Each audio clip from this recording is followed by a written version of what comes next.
안녕하세요. 저는 사이버 외교사절단 방크에서 일하고 있는 신지원이라고 합니다. 방크는 사이버 외교사절단 방크라고 지금 저희가 이야기를 하고 있는데, 방크는 사실 박기태 단장님께서 대학교 시절에 펜팔 사이트로 만드셨던 사이트였어요. 그 당시에 외국인 친구들에게 우리나라에 대해서 알리다 보니까 그 친구들의 교과서에서 한국이 아예 소개가 되어 있지 않기도 하고, 아니면 일본어로 적혀 있기도 하고, 외국인 친구들이 한국이 어디 있어? 라고 물어보면 또 우리는 일본이랑 중국 사이에 있어 라고 대답할 수밖에 없었던 거예요. 지금은 근데 그때와는 정말 다르게 잘 외국인들이 오히려 찾아오는 나라가 되었잖아요.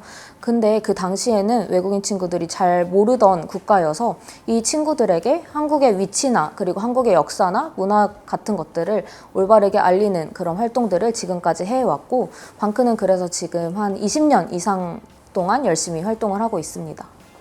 저희가 다양한 기관들과 업무 협력을 맺고, 그리고 나서 다양한 우리나라 친구들한테 활동을 할 수 있도록 기회를 제공을 하고 있어요. 그래서 저 같은 경우에는 방크에서 처음으로 월드 체인저라는 활동을 했었는데요. 그 월드 체인저라는 활동을 하면서 우리나라뿐만 아니라 국제 문제에 대해서 관심을 갖고 해결을 하기 위해서 같이 친구들이랑 토론도 하고 앞으로의 진로에 대해서 고민도 나누고 하는 그런 기회들이 많이 있었거든요. 방크에서 참여할 수 있는 다양한 글로벌 독도 홍보대사나 글로벌 역사외교 대사나 문화 관련된 대사들이나 아니면 공공외교 대사나 이런 다양한 홍보대사 활동들이 있거든요. 그런 활동들을 다 참여를 해보면서 방크 활동의 매력을 느꼈고, 우리나라를 전 세계 친구들에게 홍보하는 그런 활동들에도 많이 매력을 느껴서 계속 활동을 하게 됐던 것 같습니다. 이 방크 하면 아시는 게 독도, 동해 알리는 단체로 많이들 알고 계세요.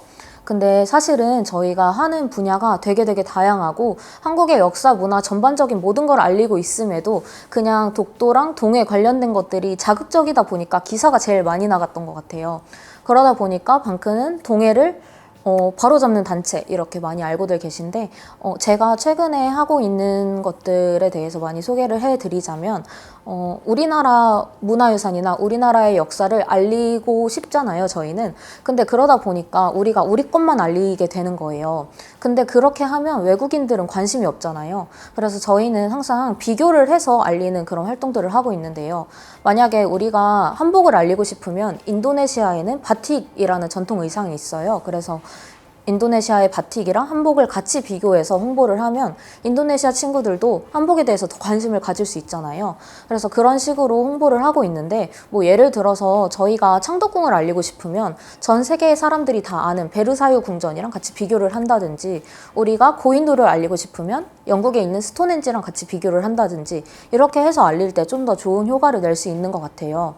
사실 저도 방크 활동을 오래 하면서 처음에 방크 활동할 때는 그냥 내가 일방적으로 독도를 알리고 싶으니까 외국인 친구들한테 독도는 이렇고 일본이 독도를 뺏어 가려고 하고 막 구구절절 설명을 했었는데, 이런 것들이 좋은 활동이 아니었던 거를 느꼈어요.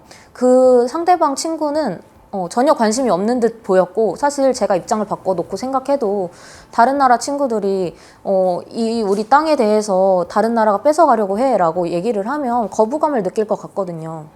그래서 그 이후부터 독도를 알리기 위해서는 그냥 우리나라에는 동쪽 끝에 아름다운 섬이 있는데 그 섬은 독도라는 섬이고, 너네 나라에는 이런 섬들이 있던데 이거를 미리 조사를 하는 거예요. 그래서 친구의 나라에 있는 어떤 섬이랑 같이 비교를 해서 홍보를 하면 오히려 더 이게 역사 문제로 엮지 않고도 올바르게 홍보할 수 있는 방법이지 않을까 생각을 해서, 저희는 지금 우리나라의 것들 그리고 알리고 싶은 게 있다면 항상 비교를 해서 홍보하는 그런 활동들을 하면서 이런 것들을 조금 더 쉽게 알릴 수 있는 활동들도 많이 하고 있고, 또 저희가 최근에는 정책을 직접 제안할 수 있는 사이트를 오픈을 했어요.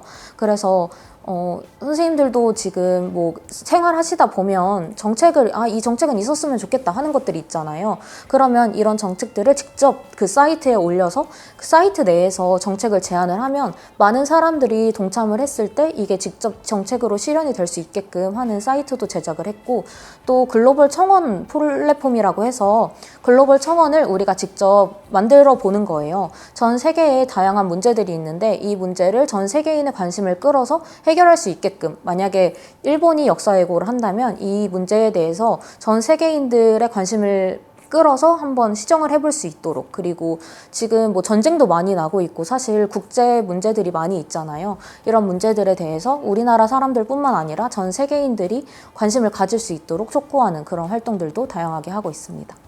또 이렇게 외국인 친구들을 사귀면 알리기 위한 홍보물들을 많이 제작을 했는데요. 그래서 방크 활동을 하시는 분들께는 저희가 다 무료로 배포를 해드리고 있거든요. 그래서 다양하게 뭐 한국 홍보하는 지도나 엽서나 스티커나 다양하게 제작을 하고 있고, 또 처음에는 사실 동해를 알리기 위해서, 독도를 알리기 위해서 시작을 했었어요. 외국에 나가면 붙어있는 지도들이 다 일본어가 적혀 있으니까 우리가 그냥 예쁜 지도를 만들어서 이 지도를 선물하자라는 취지로 제작을 했었는데, 이제는 이게 진짜 전 세계에 많이 퍼져 있더라고요. 저도 예전에 고등학생 때 인도로 해외 봉사를 갔던 적이 있었는데, 그 당시에 제가 방문했던 학교에 선생님이 갑자기 뭔가를 낯익은 거를 갖고 계시길래 보니까 방크에서 해외에 홍보하기 위해서 만들었던 부채질을 하고 계시더라고요. 그걸 보고 되게 신기했던 경험이 있는데, 그렇게 전 세계에 저 멀리 있는 국가에서도 방크 지도를 통해서 전 세계의 이슈들이나 아니면 우리나라 어디 있는지, 외국에 어디 있는지 같이 공부도 해볼 수 있고, 그래서 다양하게 활용되고 있는 것 같습니다. 네, 사실 최근에 한류 팬들이 되게 많잖아요. 아실지 모르겠지만 지금 한류 팬이 1억 7천만 명 시대라고 해요. 이럴 정도로 되게 많은 외국인 친구들이 우리나라에 대해서 관심을 가지고 있는데, 이로 인해서 문제가 생긴 것들이, 사실 예전에는 우리나라에 대해서 아예 관심이 없다 보니까 찾아보지도 않았었는데, 이제는 전 세계에 있는 많은 오류들을 찾아보기 시작을 한 거예요. 그래서 BTS가 좋아서 한국어를 직접 공부를 하는 친구들이 생겼는데, 그 친구들이 한국어를 공부를 하다 보니까 한국의 문화나 역사에 대해서도 관심을 갖게 되고 궁금해하게 되었어요. 근데 찾아보면 한국에 대해서 다 일본의 입장에서 쓰여진 한국의 역사나 중국의 입장에서 쓰여졌던 그런 한국의 역사들이 전 세계 웹사이트에 널리 퍼져 있다 보니까 그런 것들을 보고 외국인들이 우리나라에 대해서 잘못 알게 되는 거예요. 그래서 그런 부분들을 방크에서 수정을 하는 그런 활동들을 많이 하고 있는데, 사실 저희 활동들은 뭐 저 같은 직원들이 하는 게 아니라 저희 활동을 하는 방크 회원분들이 하시고 있는데, 사실 정부에서는 이게 정치적으로 이야기가 될 수도 있고 조금 논란의 여지가 있을 수 있는, 조금 어렵게 풀어갈 수 있는 일들을 민간 개개인이 하면 문제가 되지 않는 경우가 있거든요. 그래서 오류를 시정하고 싶을 때 우리가 한국인 한 명으로서 메일을 직접 보내보고 시정을 직접 해보고 이런 결과를 성취해 나갈 때 이게 앞으로 공공외교 분야에서 더더욱 우리나라를 알릴 수 있는 데 기여할 수 있지 않을까 싶습니다.